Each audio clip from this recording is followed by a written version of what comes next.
Shalom family, much love to you all. Khazak Aliyahu here, and we are here for another video. Today we are going to be looking at the error. This is one of the biggest errors of this Yahusha is Yahuwah thing. It is the verses that they use to justify Yahusha is Yahuwah. The verses that were translated in that book called the Sefer and other places that they may know that Yahusha is Yahuwah. Philippians 2:11. And that every tongue should confess that Yahusha HaMashiach is Lord to the splendor of Elohim the Father. We are going to let you get the understanding of this today. You should get it today if you sit and watch this. Please, I beg you, please watch this to the very end and you should get the understanding. Watch this video, all right?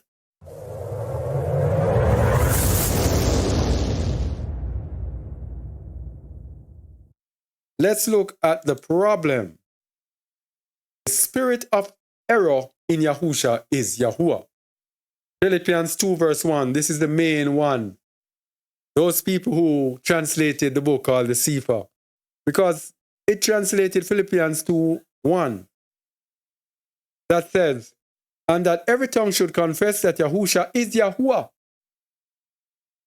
to the splendor or the esteem of Allah the Father. They do it again in 1 Corinthians. It's in one of the Corinthians again.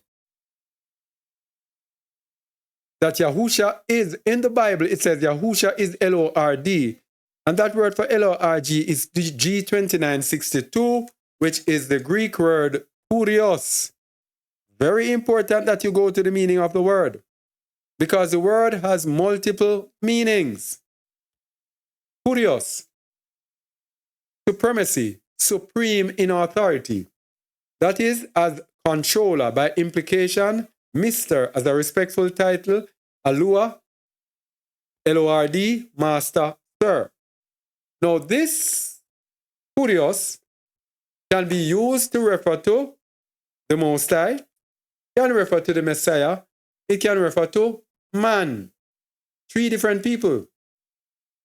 Supreme, anyone who is supreme in authority. So if you are a prime minister or a president of a country, you are Kurios. You are master, you are the controller of the country. Eh? So Kurios, G2962, is used for Yahuwah, Messiah, and man. And let's look at an example of it being used for Yahuwah and man. Luke verse 1, verse 32. He shall be great, and shall be called the Son of the Highest. And the Lord, G2962, Kurios. And the Kurios Alua shall give unto him the throne of his servant David. In verse 32, it is referring to the Most High Yahuwah Sabaoth.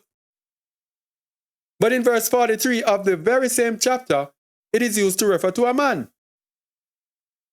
And whence is this to me, that the mother of my Lord, Kurios, G2962, should come to me? This is now referring it to a man.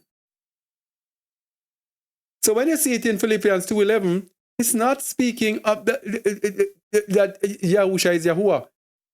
It's saying that Yahusha is master, Yahusha is king, Yahusha is controller, he is the leader to the esteem of the Most High. Let's continue. Kurios is equivalent to the Hebrew word Adon, H113. We're going to look at the use of H113. What does Proverbs 4:7 say? Wisdom is the principal thing, therefore get wisdom, but with all thy getting, get understanding. Adon, from an unroot root meaning to rule, sovereign, that is controller, human or divine. So it can mean the controller being the Most High or the Messiah, or it can mean the controller being a man. Human or divine. Lord, master, owner. Compare also names beginning with Adon.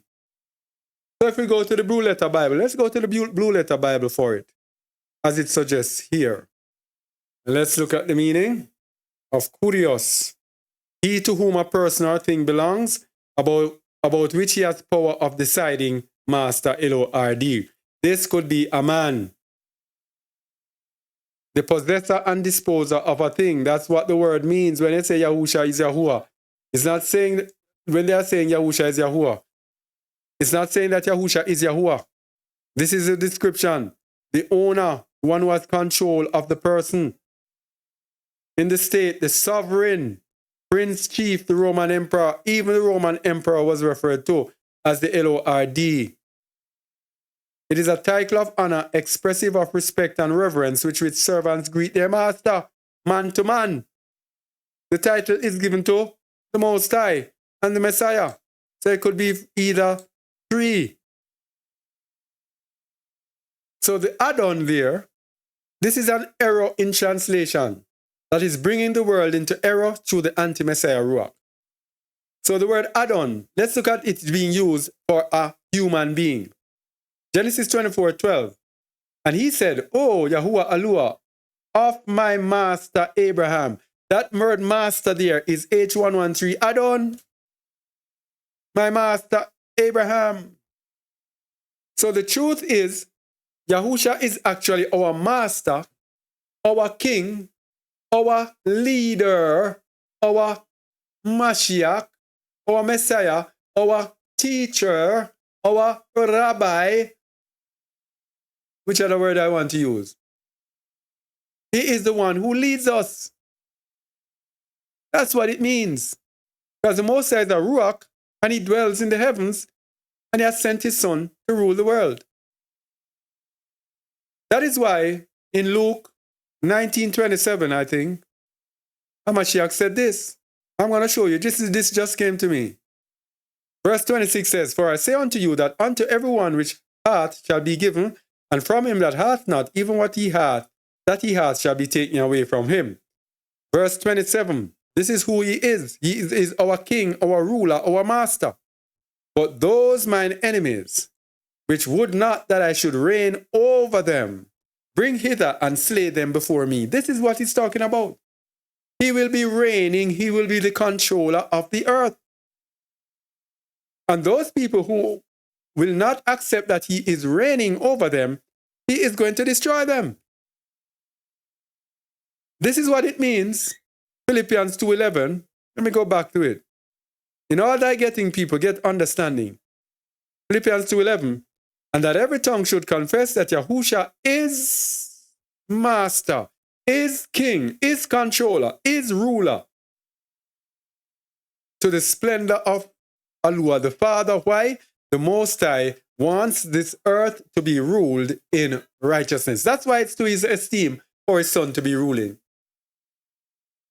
That's why his son went through all of the tests and proved himself through all of the tests. And the Most High took him to him and said, in the fullness of time now, he's going to come back and rule this world to my esteem. Very simple. In it, as they say in England. Yeah. Jeremiah 23:5. Yahusha is our king, is our master. Let's look at them to show what Philippians 2:11 actually means. In all thy getting, people, get understanding. Jeremiah 23:5, that's what I said. "Here's a prophecy. Behold, the days come, saith Yahuwah, that I will raise unto David a righteous branch, and a king shall reign and prosper, and shall execute judgment and justice in the earth." This is Philippians 2:11. It's not that Yahusha is Yahuwah. It's that Yahusha is king, master, owner, controller, leader, ruler. He will be sitting on David's throne. Here's one that I forgot. That just came to me. Matthew 25, about 33. This is who he will be. "When the Son of Man shall come in his splendor, and all the set apart angels with him, then shall he sit upon the throne of his splendor." Hey. This is what it is all about. This is what Philippians 2 is about. And that person who translated Cephas and all these, one person commented on my thing and said, sending me a link to listen to this man. "Oh, he explained such and such." Explain what? Go and explain to the children of Edom. Your time is up. We're at the end of this age. And none of y'all that have been misleading our people for so many years can come to me now and come and trying to lead me.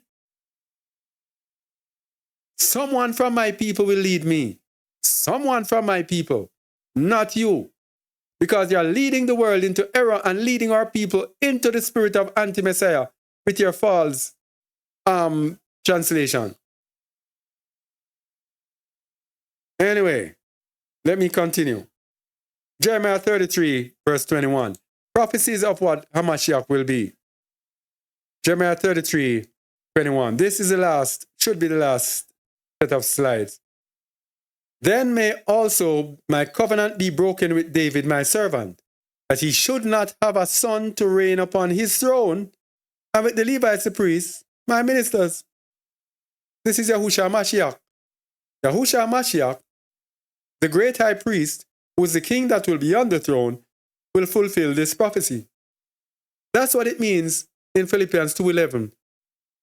Yes, every knee shall bow and every tongue confess that Yahusha is the king, is the master, to the esteem of Yahuwah.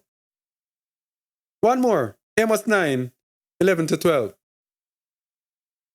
In that day will I raise up the tabernacle of David that is fallen. This is it, when Yahusha will sit on the throne, and close up the breaches thereof, and I will raise up his ruins, and I will build it as in the days of old, that they may possess the remnant of Edom, and of all the heathen which are called by my name, saith Yahuwah, that doeth this. Yahuwah is setting up David, Yahusha, the son of David, upon his throne. That's what it means, Philippians 2:11. Acts chapter 1, verses 6 to 7. We're giving enough to ensure that we get the understanding. All right? Soon be done. When they therefore were come together, they asked of him, saying, Master, wilt thou at this time restore again the kingdom to Yasharal? This is what he's there for. To restore the kingdom, to set up the kingdom. That's what Philippians 2:11 is about. Not that Yahusha is Yahuwah. Get rid of that abomination. Get rid of those anti-Messiah, Nimrod, Semiramis, Tammuz way of thinking. And he said unto them, It is not for you to know the times or the seasons which the Father hath put in his power, but ye shall receive power. After that Ruach HaKadosh is come upon you, and ye shall be witnesses unto me both in Jerusalem and in all Judah and in Samaria and to the uttermost part of the world. So he did not tell them that I won't be king. He's saying that the Most High, this is not for you to know. All right? What's important for you now is to receive Ruach HaKadosh. Not to know if I'm going to restore. No. Psalms chapter 2, verses 5 to 8. Then shall he speak unto them in his wrath, and vex them in his sore displeasure. Yet have I set my king upon my holy hill of Zion. This is it. This is to the splendor, the esteem of the Father. Yahusha is the master, is the king, is the ruler, is the leader, is the controller. I will declare the decree. Yahuwah hath said unto me, Thou art my son, this day have I begotten thee. It's not thou art me, or thou art Yahuwah. It's thou art my son, this day have I begotten thee. Ask of me, and I shall give thee the heathen for thine inheritance, and the uttermost part of the earth for thy possession. This is it in rulership. He's going to rule the entire world. Thou shalt break them with a rod of iron. Thou shalt dash them in pieces like a potter's vessel. That's it. So he is the son of Elohim. But guess what? I'm going to show you something. Because people here are reading the sons of Alua, and they are there thinking, oh, to be the son of Alua, oh, you have to be God in the flesh, or God in whatever. No, that's not it. 1 John 3, verse 2. Beloved, now are we the sons of Alua. How are we the sons of Allah? Because of his Ruach that is in us. Just as the Ruach was in Mashiach, but Mashiach had the Ruach without measure. Beloved, now are we the sons of Allah, and it doth not yet appear what we shall be, but we know that when he shall appear, we shall be like him, for we shall see him as he is. So it's a man, Yahusha, who fulfilled the greatest task ever given to a man. Yes? And then we coming after will be like him. All right? It's not only that Yahusha is Yahuwah. He's coming back to sit as a king upon his throne.